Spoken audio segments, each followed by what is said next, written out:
hello साथीहरू नमस्ते म तपाईहरुको आफ्नै प्रतिमा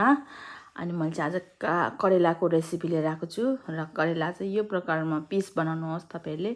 यो एक पावा करेला हो र सँगसँगै दुईवटा आलु सानसानोबाट है यसरी पिस बनाएर राख्ने र हाफ अफ कर्नफ्लोर यसमा हाल्ने एउटा प्याकेटमा हाफ गरेर अनि यसमा यिनीहरु दुईटा आलु र करेलालाई यसरी एक दुसरालाई घोल्दिने है यसरी कर्नफ्लोर लगाएर अनि यसलाई स्वाद अनुसारले नुन पनि थप्नुहोस् तपाईहरुले है धेरै चाहिँ नलाउनुहोस् ठिक्कै जति लाग्छ त्यति लगाउनुहोस् है अन्त त्यसपछि तिल रोस्ट गरेर राखेको थिएँ मैले चाहिँ अनि रोस्ट तिल पनि राखेको छु मैले सक्नुहुन्छ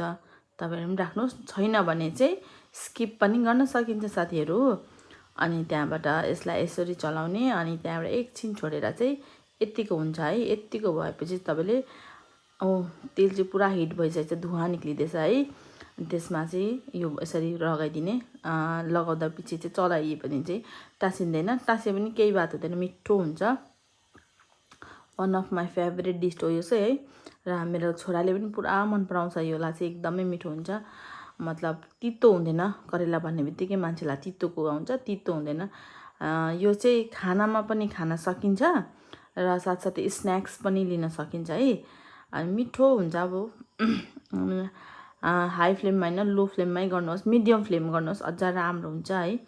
अनि यतिको बनाइसकेपछि चाहिँ मैले टक्कसँगले प्लेटमा निकाले है प्लेटमा निकालेपछि चाहिँ भान्से भएपछि चाहिँ चाख्नु चाहिँ पर्छ है फेरि मैले चाहिँ चाखेर पनि देखाउँदै थिएँ है मिठो भएको थियो साथीहरु अनि यतिकै हेर्दा हेर्दै है मेरो भिडियोलाई लाइक पनि गरिदिनुहोस् अनि शेयर पनि गरेर सब्स्क्राइब पनि गरिदिनुहोस् है भन्न चाहन्छु म चाहिँ नयाँ हो के गल्ती हुन्छ क्षमा प्रार्थी चाहन्छु मलाई चाहिँ मिठो लाग्यो क्या अनि मैले चाहिँ एकदम मिठो भएछ भने एक्लै थिएँ नि त घरमा त्यही भएर थ्याङ्क्स फर वाचिङ साथीहरु धेरै धेरै माया भोलि फेरि नयाँ भिडियो लिएर आउने छु त्यसको लागि बाइ बाइ